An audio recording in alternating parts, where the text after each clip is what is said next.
Olá, estamos começando hoje mais um episódio de SV Talks. Coragem de expressar nossas emoções e vulnerabilidade é um passo importante em direção à libertação. Quando reconhecemos que não estamos sozinhos em nossas lutas, criamos uma rede de apoio e de solidariedade. Você concorda? Tenho certeza que depois dessa conversa interessante, você vai pensar muito seriamente sobre isso. Mas antes de mais nada, se inscreva no canal e acione o sininho, porque senão você vai ficar de fora de muitas das nossas mensagens inspiradoras. Hoje eu trago aqui uma pessoa que ele é um parceiro de esporte, meu colega de corrida, me inspira, né? E eu tenho certeza que a gente ainda vai fazer algum desafio juntos. Claro que eu não chego ao nível do que ele é no esporte, mas vamos lá. Nem vou apresentar, tá, gente? Porque o currículo dele é tão longo que essa pessoa vai fazer a apresentação dela. E aí, quem Tudo, está comigo hoje? tudo bem, Sara? Eu sou Demetrio Germini, sou cirurgião bariátrico, cirurgião do aparelho digestivo, e eu agradeço a tua gentileza, mas não é bem verdade, né? Eu acho que a Six Medals Marathon é você, né, que ganhou tudo por aí, não é bem isso? Pode até ser que seja eu, mas acontece que você corre muito mais, né? É muito mais focado, tá ali todos os dias, então tem suas diferenças, há controvérsias. Sei. Prazer estar aqui, muito obrigado pelo convite. Espero poder contribuir de alguma forma. Eu estou muito feliz de estar com você aqui, até porque a gente vai trazer um tema polêmico, né? As pessoas, às vezes, elas têm o primeiro passo é o julgamento. A coisa mais simples que a gente faz é julgar as pessoas e rotular. Então, minha primeira pergunta é muito provocativa aqui. Obesidade é doença? Obrigado pela pergunta. Essa é uma pergunta crucial e, e perigosa também, né? Então, vou falar estritamente no sentido médico, né? Considerando a obesidade grave, aquele paciente, não aquele paciente que tem alguns quilinhos a mais, mas aquela obesidade que impacta no dia a dia, né? Nós podemos considerar que é uma doença sim. E por que é considerado uma doença? Porque ela atrapalha o dia a dia, ela atrapalha a qualidade de vida. A obesidade, ela diminui tempo de vida, ela piora alguns indicadores de bem-estar, ela favorece algumas doenças, né? Ela favorece câncer, diabetes, problemas coronarianos. Então, nesse sentido, a obesidade é uma doença sim. E tendo o conceito de obesidade como doença, traz um alívio para o paciente. Por que traz um alívio? Às vezes o paciente ele escuta em casa, no trabalho, que o que está faltando para ele é foco. Olha, a Sara tem foco, a Sara corre, ela é magra. Ou senão o que está faltando é disciplina. Então, puxa, se eu for disciplinado, for todo dia na academia, eu vou conseguir. E ele não consegue. Por quê? Porque o organismo entende, o organismo dele, que aquele é o peso normal dele, né? E vai trabalhar o metabolismo para isso. Ele vai comer um pouco menos, vai perder um pouco de peso, mas a tendência é que volte ao peso original. E quando a gente entende esse mecanismo de doença, traz um alívio para o paciente. Por quê? Porque ele procura ajuda, ele procura equipes, ele sabe que ele não está sozinho, que a culpa não é dele, é uma situação, muitas vezes, metabólica do organismo dele. Então, isso traz conforto e indica uma solução. Eu acho que, basicamente, é isso. Muito bem. Eu, a gente fala também, falta de força de vontade, né? Porque pega lá, meu caso, eu quero perder só 3 quilos. Aí tô lá zapeando o Instagram e aparece uma pessoa com obesidade mórbida e uma bicicleta e a linha do tempo e ela perdendo o peso e até óbvio que, né, que começa a ficar flácida, porque começa a sobrar pele no processo e ela emagrece. E eu não consigo perder 3 quilos que eu gostaria. Aí fala assim, é falta de força de vontade.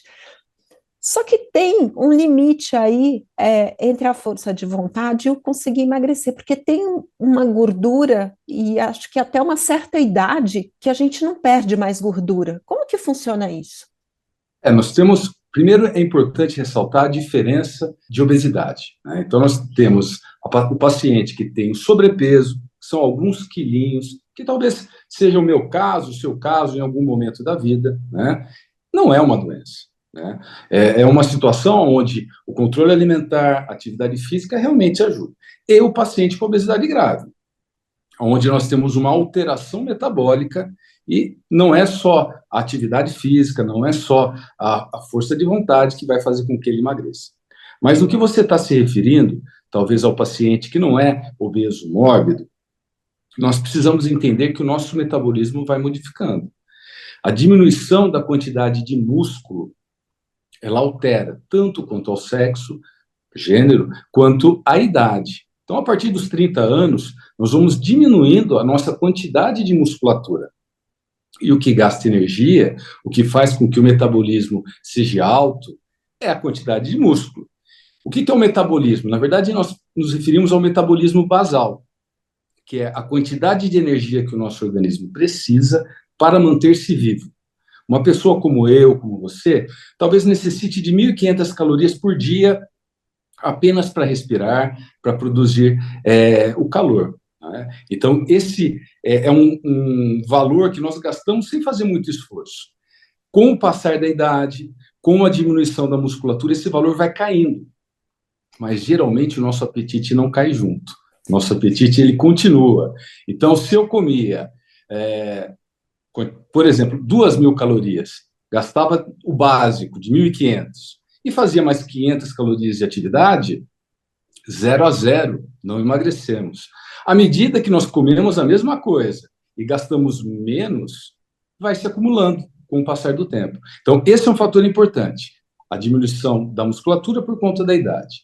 Outro fator importante são as alterações hormonais.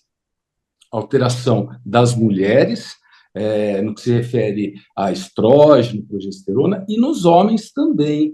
Nos homens há uma diminuição do hormônio masculino, da testosterona. Isso também tem um forte impacto no que se refere a gasto calórico, a manutenção de musculatura e ao metabolismo basal. Então, isso é importante. Fora isso, Sara, são os momentos diferentes que nós temos na vida, né? Mais jovens, talvez um gosto maior pela atividade física, outros hábitos. Então, tudo isso vai moldando o padrão metabólico e, naturalmente, a gordurinha que a gente acumula ou não no nosso abdômen. Muito bem, eu vou ficar mais conformada aqui com a minha gordurinha, porque primeiro eu comecei a fazer atividade física com 40 anos, então eu já estava na fase da perda muscular. Já tenho quase 60 e não tenho hormônio nenhum. Minha testosterona é 3, então eu vou ficar mais conformada aqui com essa história. Mas veja que você está modulando o teu metabolismo, né? E você está conseguindo o resultado que você almeja. Então, quando nós estamos falando de pessoas que não têm a doença, a obesidade, muito bom. Isso funciona bacana, como a gente vê entre os nossos amigos, eu e você.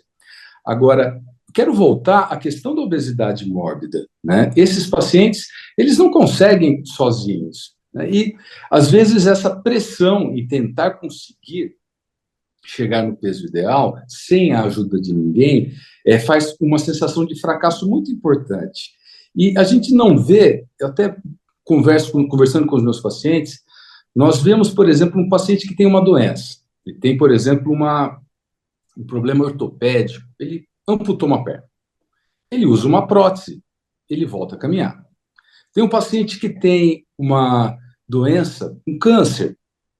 Ele tem uma doença, ele faz cirurgia, ele faz radioterapia, quimioterapia e volta a ter uma vida normal.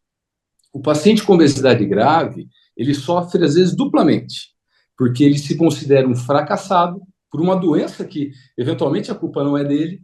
E mesmo quando ele trata, por exemplo, com a cirurgia, sempre tem algum desinformado que pode falar: mas você procurou o caminho mais fácil, você foi pela cirurgia, quando na verdade não é.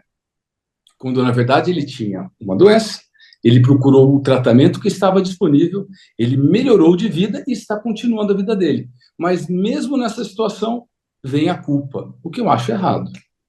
E eu posso te falar uma coisa? Eu não concordo que seja o caminho mais fácil, porque você, quando a gente se propõe a fazer uma dieta e a gente fala assim, não, agora eu vou fazer uma dieta, então eu não vou comer feijoada, né?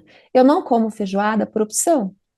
Eu hoje não vou comer feijoada. Mas se eu quiser comer feijoada e optar por não ter a perda de peso que eu desejo, ou ter até um ganho de peso, é uma escolha. O paciente que faz a bariátrica, ele não tem esse caminho dele não é tão mais fácil, porque quando ele faz a bariátrica, isso significa que vai ser toda uma mudança radical na vida dele, com acompanhamento de multivitamínicos, alteração na alimentação. A feijoada não vai cair tão bem, as quantidades de comida não vão ser as mesmas, talvez quantidades menores e mais vezes ao dia. Então, não é assim, optou pelo caminho mais fácil, não, é um caminho também de luta para o resto da vida. Esse é o meu ponto de vista, não sei se você concorda. Sim, nós costumamos falar que a cirurgia ela é o passo inicial, né? Então, o paciente que é obeso, ele não consegue correr, ele às vezes não consegue caminhar, ele não consegue ir na academia, ele tem vergonha às vezes de ir para a academia. A obesidade, ela machuca o paciente fisicamente e emocionalmente. O que que a cirurgia proporciona? Uma mudança importante, uma perda de peso importante, mas não é uma mágica. A manutenção disso depende também de algum controle alimentar e de alguma atividade física para a manutenção dos resultados. Então, também é uma luta, né? Mas é uma luta importante e é importante ressaltar que sozinho dificilmente ele sai dessa situação. Sabe, Sara, tem até alguns estudos muito interessantes. Acompanharam 100 doentes que tinham obesidade grave, né? E esses pacientes foram submetidos à atividade física orientada, nutrição, e foram acompanhados durante 2 anos. Passado 2 anos, desses 100, diversos haviam perdido muito peso, mas depois de 2 anos, apenas 2 perderam peso e continuaram magros. Ou seja, apenas 2% de sucesso sem uma abordagem mais intensa, né? Então, você veja que é uma situação onde a saída é muito difícil. E eu diria até que ela acaba penalizando grupos diferentes, né? As pessoas com menos recurso são mais afetadas, as mulheres são muito mais afetadas. Você tem ideia da porcentagem de mulheres comparada com os homens que são afetadas pela obesidade grave? Não faço ideia. Qual é esse número? Aproximadamente 60% dos obesos graves são mulheres, e 40 homens. Mas, por outro lado, as mulheres são muito mais conscientes. A média no meu consultório é de que 85% das cirurgias são destinadas às mulheres e só 15% aos homens. São hoje mais conscientes do problema e buscam a ajuda de forma mais incisiva. Mas elas são mais conscientes do problema em busca da saúde ou em busca da estética? Porque a gente também tem uma sociedade que cobra muito a estética feminina e não necessariamente a estética masculina. Tudo bem, o homem ainda brinca assim, tá com aquela barriguinha, tem aquela brincadeira do calo sexual, né? E a mulher? Né? A mulher não, a mulher tá lá, é uma largada, né, tá gorda, nem sei se a gente pode até usar esse termo hoje, né? Mas é isso que as pessoas falam pelas costas, né? E por que que não se empenha, né? Que fica aí com essa falta de força de vontade, vai emagrecer. E os homens não. Então não tem uma cobrança estética das mulheres? Certamente tem, mas eu chamo a atenção para um outro tipo de saúde. Nós focamos muito na saúde física, na saúde metabólica, mas eu chamo a atenção para a saúde mental, no que se refere à autoestima, a você ter mais amor pelo que você faz. Na nossa clínica, nós fizemos um estudo sobre a qualidade dessas mulheres após a perda de peso. E nós encontramos números muito interessantes. Números de promoção Então, uma quantidade significativa de mulheres receberam promoção ou aumento de salário logo após a cirurgia. E daí, conversando com a equipe de psicólogo, nós pensamos, o que será que está acontecendo? Será que nós realmente vivemos numa sociedade onde reina a gordofobia, né, que é sempre uma questão, onde as pessoas com obesidade grave são discriminadas, ou tem alguma coisa a mais? Eu procurei acreditar que poderia ter alguma coisa a mais. E conversando com essas pacientes, o que nós observamos? Uma melhora na autoestima, uma vontade maior de vencer, de buscar os seus desafios, de se achar capaz de mudar a sua vida. Porque uma coisa que eles consideravam que era imutável, que era o peso, foi vencido. Então, o próximo passo de conseguir mais espaço, de conseguir uma promoção, de se mostrar, ele vem junto. Então, apesar de ter essa questão que você levantou da estética, tem também da saúde mental, tem também da autoestima. Eu acho isso muito importante. Muito bem, e eu acho que também tem a questão de que quando as pessoas elas não estão satisfeitas com elas, né, a autoestima está afetada, ela não se expõe, ela quer mais que ninguém note que ela está ali. A partir do momento que ela melhora a autoestima, ela se coloca mais, deve ter todas aquelas coisas que ela pensava, às vezes que ela pensou em se colocar numa reunião, ou trazer uma ideia, trazer uma proposta, ela não trouxe, porque, quem sou eu para falar isso? Quando aumenta a autoestima, ela fala, não, agora eu vou me colocar, passa a se colocar mais e passa a ser vista. Quem é visto é notado, né? Exatamente, eu acredito plenamente nisso. E tem uma outra questão que a gente acaba observando na importância dessa autoestima. Boa parte das mulheres acabam os relacionamentos tóxicos que elas tinham. Então, uma porcentagem dessas pacientes viviam em relacionamentos precários com os seus companheiros.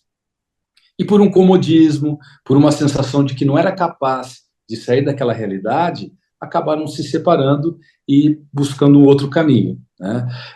Então, é bem isso que você falou, é a vontade, talvez a percepção de saber que tem o controle da sua própria vida.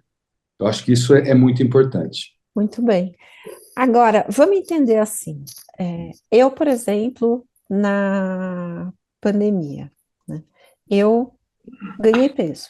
A maior parte da população ganhou peso. Não é da população do Brasil, população mundial. Trancou todo mundo em casa, todo mundo ficou cozinhando, fazendo pão, comendo, né? Em E, média, 7 quilos. em média, 7 quilos. Né? Aí, eu ainda quebrei o pé, não podia nem correr, desesperadamente. Fui lá nadar.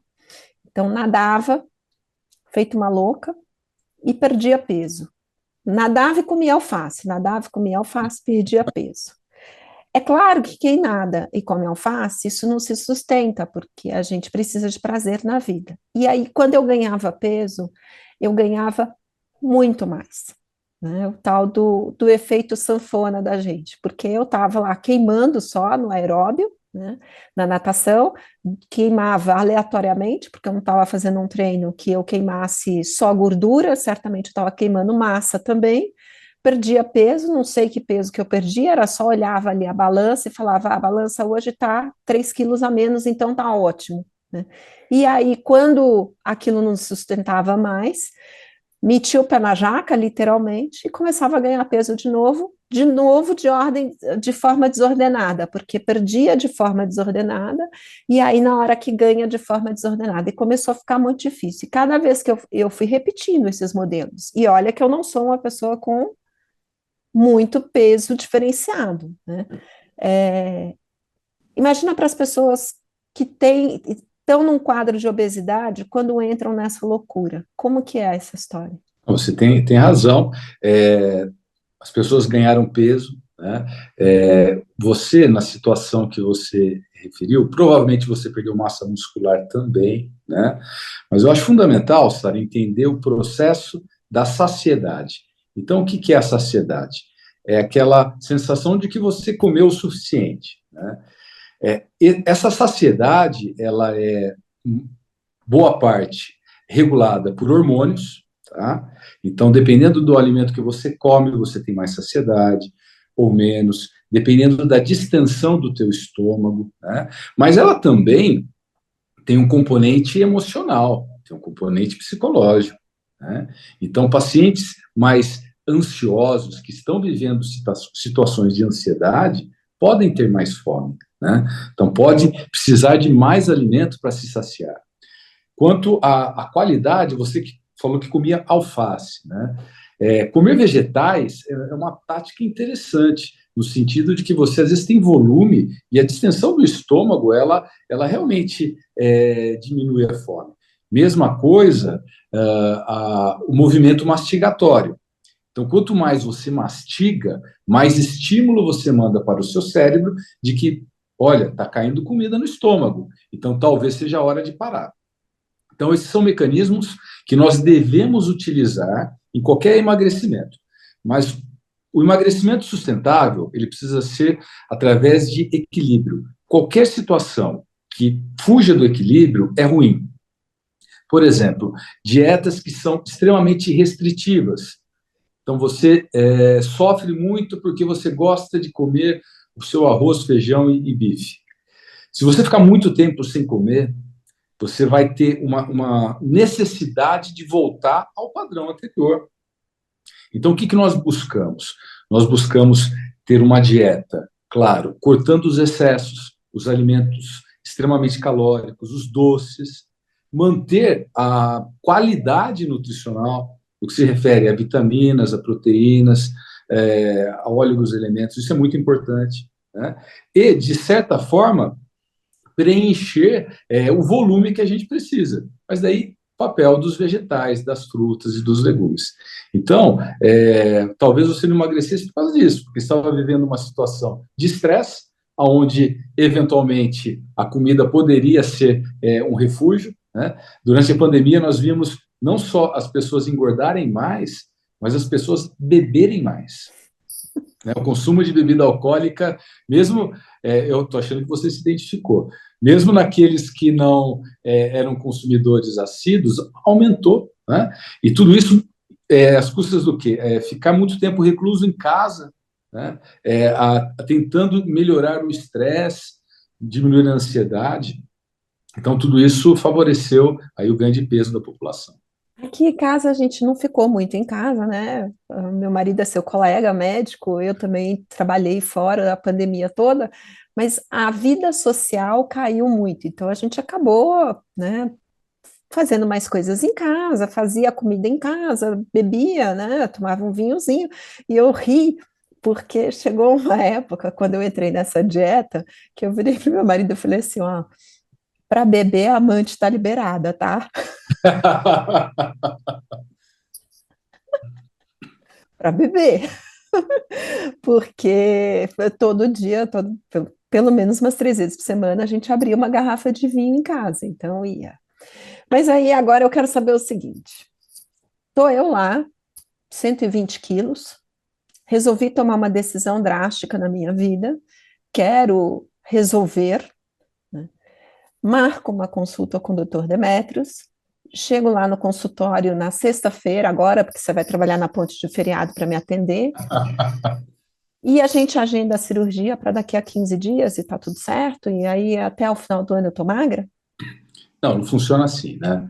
Então, a cirurgia bariátrica, ela é para casos muito específicos. Então, assim, paciente que tem o índice de massa corpórea, que é um cálculo que nós fazemos com o peso, dividimos o peso em quilos pela altura em metros, e o resultado dividimos novamente pela altura. Quando nós encontramos a partir de 40 ou a partir de 35 com alguma doença, pressão alta, diabetes, esse paciente pode ser um candidato à cirurgia bariátrica. Por que eu digo que pode? Porque esse paciente precisa ter feito um acompanhamento, tentativas de emagrecer e não ter tido sucesso. Então, ele acompanhou com um nutricionista, ele acompanhou com um endócrino, acompanhou. Teve sucesso? Não. Quando ele não tem sucesso, daí ele me procura. A cirurgia não deve ser a primeira opção. Ela é uma opção importante, uma arma poderosa, mas, como eu disse, é uma opção, é uma arma. Então, o paciente tem os seus 120 quilos, tem um IMC de 40. Ele vem até o consultório e nós vamos conversar bastante. Nós vamos explicar como é que funciona toda a parte de metabolismo, de cirurgia, e nós vamos tentar entender um pouquinho quem que é esse paciente. Então, exames são necessários. Endoscopia, ultrassom e uma série de avaliações. Endocrinologista, psicólogo, nutricionista, cardiologista. Tudo isso para quê, Sara? Primeiro, para que eu possa entender quem que é o paciente que está comigo, né? Quais são as suas características, qual que é a cirurgia que se adequa melhor a ele. Existe mais de um tipo de cirurgia. Se ele tem perfil psicológico para isso, né? Tem alguns pacientes que, se não forem bem avaliados, que têm uma tendência, por exemplo, para o etilismo, eles podem trocar a compulsão da comida pela compulsão pela bebida. Então, nós não queremos operar esses pacientes. Acabamos trazendo problemas para eles. Então, a primeira coisa é entender melhor o paciente. A segunda questão é o quê? É a segurança. A cirurgia hoje é extremamente segura. Mas por que ela é segura? Porque é feita uma avaliação muito cuidadosa. Então, às vezes nós identificamos probleminhas que nem o próprio paciente sabia que tinha. Era uma pressão que estava um pouco descontrolada, um examinho que estava um pouco alterado, uma gordura no fígado um pouco para mais, um refluxozinho. Tudo isso é possível o quê? Corrigir e deixar o paciente mais preparado para a cirurgia, para se fazer de uma forma mais segura. Todo esse acompanhamento geralmente demora em torno de uns 45 dias. Tá? Depois desse período, voltamos a conversar, analisamos as questões, discutimos dentro das cirurgias quais poderiam se adequar melhor ao paciente, e daí sim é feito um agendamento. Né? Você perguntou quanto à velocidade de emagrecimento. O paciente costuma perder o seu excesso de peso, né, aquele peso que está a mais do peso normal, em até um ano e 2 meses. Tá? Então, o paciente de 120 quilos, que tem 1,70 m, geralmente vai chegar perto dos seus 75 quilos dentro de um ano. Essa é mais ou menos a maneira correta e segura que a gente espera que ele emagreça. E a cabeça, quem conserta? A cabeça, ela, na verdade, ela já tem que estar sendo trabalhada antes da cirurgia com o psicólogo. Né? Ela vai sendo trabalhada durante todo esse processo de emagrecimento, também com acompanhamento do psicólogo. E o que a gente observa é que quando nós selecionamos o paciente que realmente precisa da cirurgia, esse processo é bem tranquilo. Como eu disse para você, pacientes compulsivos que têm a doença da compulsão não devem ser operados, porque ele vai trocar um problema por outro. Então, esses pacientes nós encaminhamos para o psicólogo, para o psiquiatra, e daí a abordagem é outra. Para o paciente que tem uma doença metabólica, que realmente impacta nesse peso dele, ele vai, com o acompanhamento do psicólogo, de uma forma bem tranquila. Tá? Então, a gente vê resultados bem bacanas nesse sentido. Eu vou explicar para quem está ouvindo aqui o que é o paciente compulsivo e você me corrige se eu falar alguma coisa errada. Eu não sou capaz de comer um bis e fechar a caixa, eu tenho que comer a caixa inteira. Isso é compulsão, né? Não. Não? Isso daí é o normal. Quem não consegue comer uma caixa de bis? Na verdade... E um pacote de biscoito? Eu como um pacote de... Se eu abrir um pacote de biscoito, eu como ele todinho. A gente chama de compulsão, mas de fato não é. Vou falar para você o que é compulsão. Na época que eu fazia residência, por exemplo, na Santa Casa de São Paulo, nós operamos um paciente que, por engano, foi operado, mas ele era compulsivo. E o paciente precisa, após a cirurgia bariátrica, ficar um período com dieta líquida. Caldinho, Gatorade, bem tranquilinho. Esse paciente entendeu essa mensagem, que ele precisava tomar uma dieta líquida, mas ele gostava muito de pizza. Ele bateu a pizza no liquidificador com água e ele tomou a pizza. Então, esse é o grau de compulsão, né? Que o paciente faz alguma coisa realmente que extrapola o senso. Ou ele deixa de comer a caixa de bis e começa a tomar o litro de conhaque. Então, essa é uma situação patológica que a gente busca realmente tirar do caminho da cirurgia, porque não vai trazer nenhum benefício. né? Ele muito pelo contrário. Então, esse paciente precisa de uma outra abordagem. Eu fiz a cirurgia e me arrependi. Tem volta? Tecnicamente, sim, né? É possível reverter a cirurgia. No passado, digo no passado, há uns 20 anos, a cirurgia ainda não era plenamente entendida, todo o mecanismo metabólico que atua nela. E às vezes acontecia alguns emagrecimentos exagerados. E nós revertíamos. Hoje, com toda a preparação que nós fazemos, tanto psicológica, como uma conversa bem detalhada, como uma orientação muito bem feita, o paciente chega no momento cirúrgico, na grande maioria das vezes, ou é para ser assim, né, entendendo os processos. Então, conforme ele vai emagrecendo, ele só vai tendo ganhos, né? Ele vai tendo autoestima, a dor no joelho já não é tão frequente, ele vai se sentindo melhor aceito, o colesterol vai melhorando, né? As pessoas da família vão dando reforços positivos para ele. Então, atualmente, pelo menos na minha clínica, a gente não teve caso que necessitou de reversão, mas, tecnicamente, é possível sim, quando nós falamos de um tipo de cirurgia chamado bypass, que é a diminuição do tamanho do estômago com desvio intestinal. A outra cirurgia, a segunda cirurgia mais feita no Brasil e a cirurgia mais feita nos Estados Unidos, que é o sleeve, ou seja, a retirada de uma parte do estômago, por volta de 70% a 80%, essa cirurgia não é reversível. Tá? Então, são duas técnicas diferentes, com possibilidades também diferentes de reversão. E o estômago volta a crescer? Ele pode ter algum grau de dilatação, mas, de fato, não é um fator significativo no que se refere a reganho de peso. Só para você ter uma ideia, um bypass, que é a cirurgia mais feita no Brasil, o estômago fica em torno de com 100 ml, 100, 120 ml. O estômago de uma pessoa como você tem por volta de 1 litro e 200. Tá? Então, mesmo que esse estômago saia de 100 ml de volume para 150, ele nem de perto volta ao que era antes. Então, não é uma preocupação real atualmente. Agora, eu aqui olhando, né?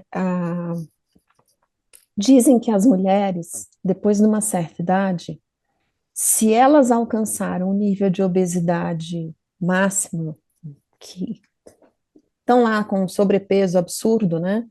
Elas não conseguem mais emagrecer e a melhor opção é sim a cirurgia bariátrica, que é uma nova visão, né? Quando começaram as cirurgias bariátricas, a gente tinha muito caso de suicídio, de alcoolismo, de pessoas que faziam a cirurgia e tinham insucesso.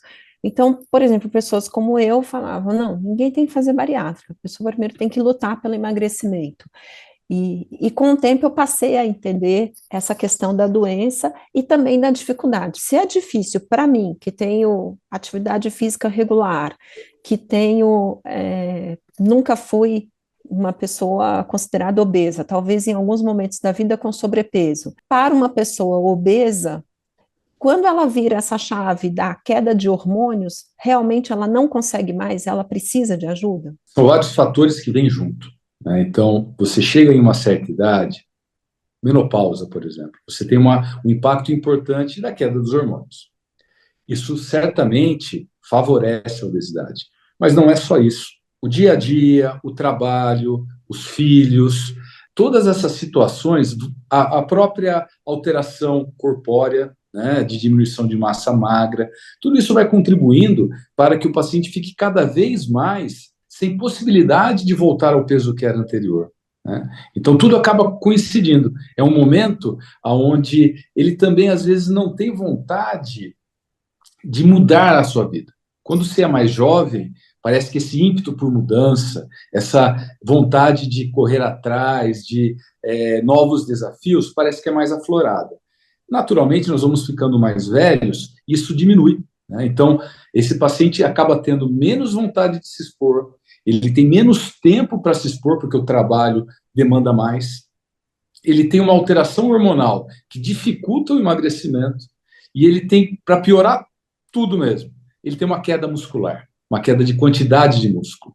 Então, é a tempestade perfeita, né? Então, talvez o que você falou realmente seja verdadeiro. Talvez a cirurgia seja um caminho que, para boa parte dessas pessoas, seja a solução. E quando a gente está buscando aí a atividade física e se manter num peso adequado, a gente, mais do que buscar estética ou buscar qualidade de vida presente, é uma velhice mais saudável.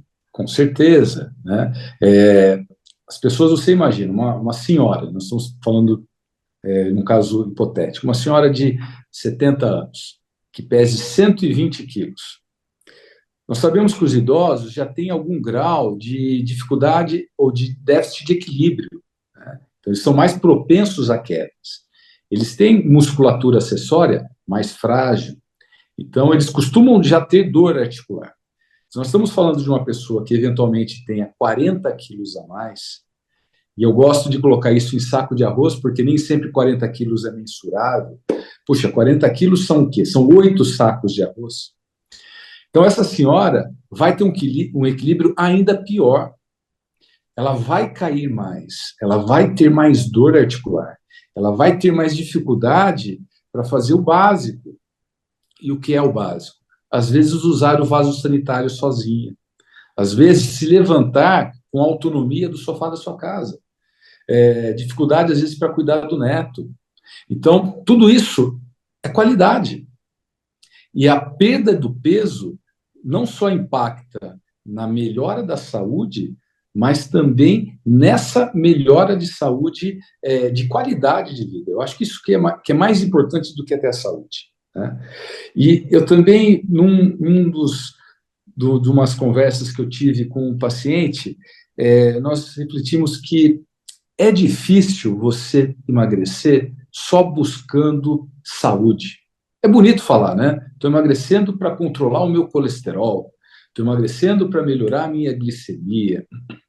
Mas quem se motiva para acordar às 5 da manhã e ir para a academia, ir para o parque correr, pensando na queda da glicemia? Eu acho que eu não conseguiria. A gente se motiva para emagrecer, para fazer atividade física, claro, porque eu quero vestir uma camiseta e ficar bem. Eu quero diminuir esse pneuzinho que me atrapalha.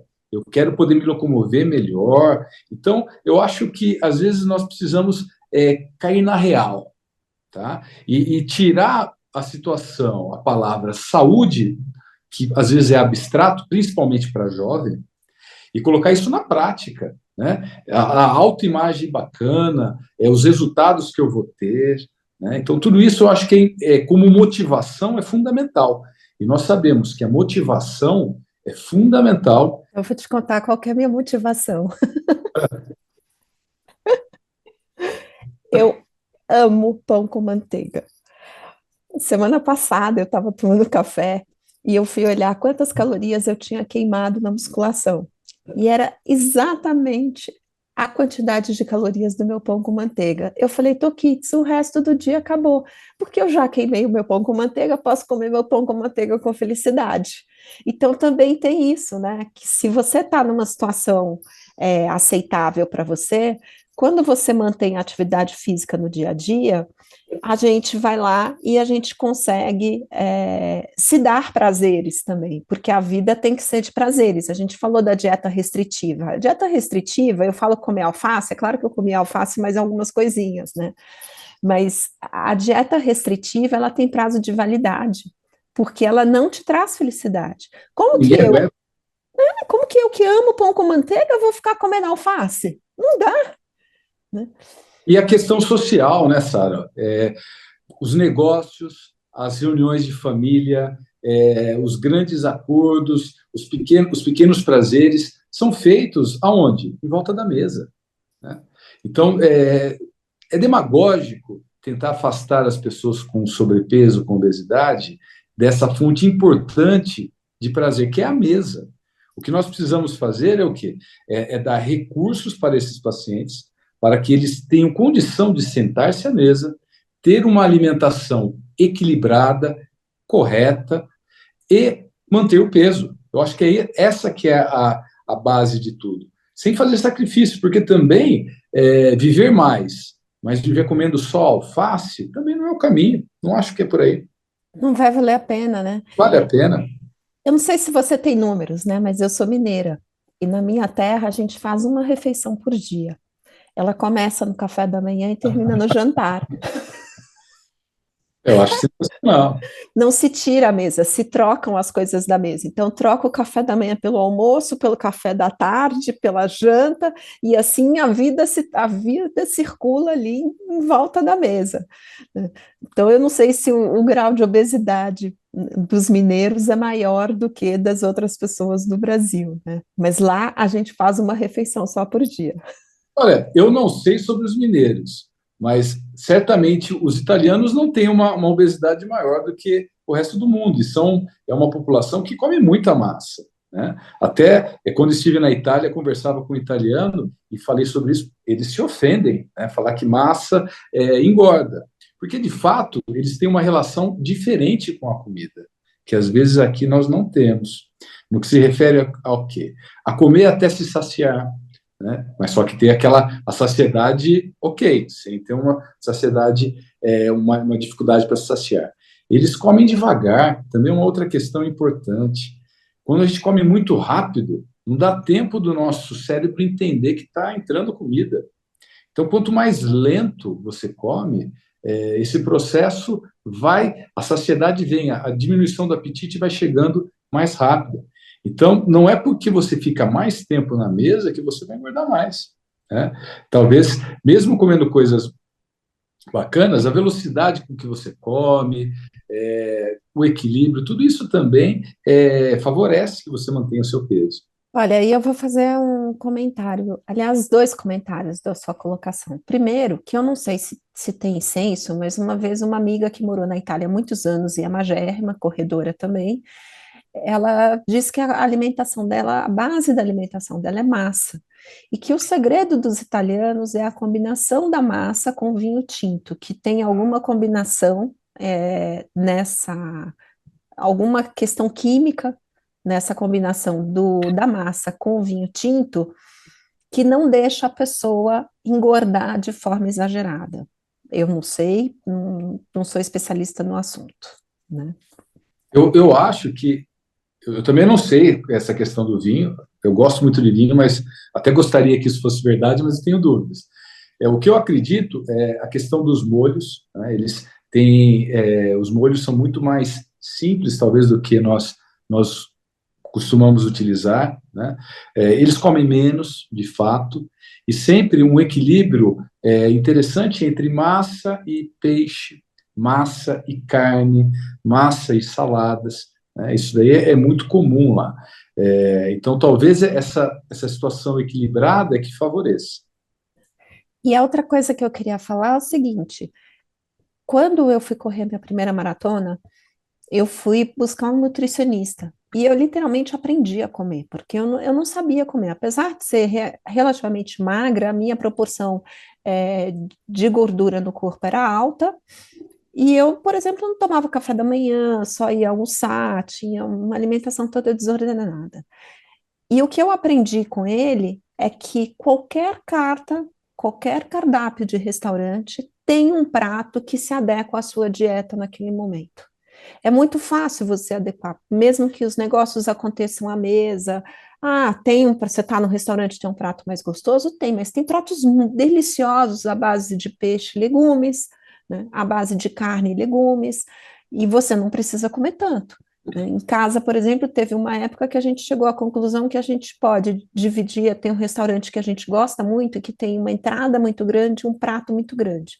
Então a gente divide a entrada, a gente divide o prato e a gente se dá bem. Né? É uma decisão. Eu acho isso fundamental. A escolha do que você come. Então, vou comer um pouco mais de proteína, vou comer um pouco mais de massa, isso daí favorece. E o horário, né? Eu gosto muito do café da manhã. Então, eu me farto muito no café da manhã. Por quê? Porque eu vou ter um período durante o dia todo para gastar essa energia.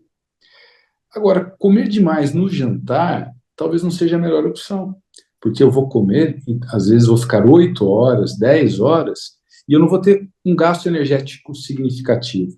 Isso também pode favorecer o acúmulo. Então, essas pequenas escolhas de escolher uma coisa gostosa para comer, mas escolher uma composição adequada, talvez menos carboidrato, mais proteína. Escolher o horário, né? Saber dividir, não vou passar vontade de nada, mas eu vou dividir com meu marido, vou dividir com a minha esposa, vou comer um pouquinho de cada. Saber abrir mão da sobremesa em alguns momentos. Então, são escolhas inteligentes. Saber o que eu vou tomar, será que realmente vale a pena eu tomar esse refrigerante? Será que uma água com gás não vai bem agora? Então, são pequenas escolhas que vão determinar o nosso peso. Eu sempre lembro da minha avó. A minha avó, quando era criança, eu era muito magrinha. E ela ia fazer meu prato e eu falava, tá bom, vovó. Ela falava, não, esse pouquinho aqui para você engordar. Então, toda vez que eu vou fazer meu prato, eu tiro um pouquinho para não engordar. Entendeu? Mas isso daí é um conselho, eu acho que de toda avó, né? A minha também era assim. Ela queria que eu colocasse um pouquinho, mas hoje eu tiro um pouquinho. Eu como de tudo, né? Em porções menos fartas, né? Que é a quantidade que você está falando e da combinação, né? Eu ainda dou uma outra dica, Sara. Atenção ao tamanho do prato. Então, existem alguns pratos pequenos. Eu falo para os meus pacientes, comece a comer em pratos menores. Comece a utilizar talheres menores. Por quê? O visual é importante. Você vê um prato lotado, o seu cérebro já entende que tem muita comida. Você dá várias garfadas, mastigar mais vezes, também engana o teu organismo. Então, são recursos que nós precisamos usar, tanto o paciente que quer perder peso, quanto aquele paciente, eu e você, que queremos o quê? Manter o peso. Isso é muito importante. Muito bem. Doutor Demetrios, conversamos bastante aqui. É, quero agradecer a sua presença aqui no podcast, no SF Talks. Se você ainda não se inscreveu no canal, tá na hora de se inscrever para não perder os próximos episódios, né? E agora eu vou deixar o nosso mestre dar o conselho final aí para quem está precisando realmente de uma ajuda. Todos os contatos dele vão ficar aqui na descrição do canal. Então, quem precisar, quem quiser bater um papo, marcar uma consulta, é só entrar em contato com o Dr. Demetrios. Eu agradeço o espaço, foi excelente o nosso papo. E a mensagem que eu tenho para os nossos amigos é: não tenha vergonha, não tenha medo de procurar ajuda. Você não é culpado pela realidade que você está vivendo.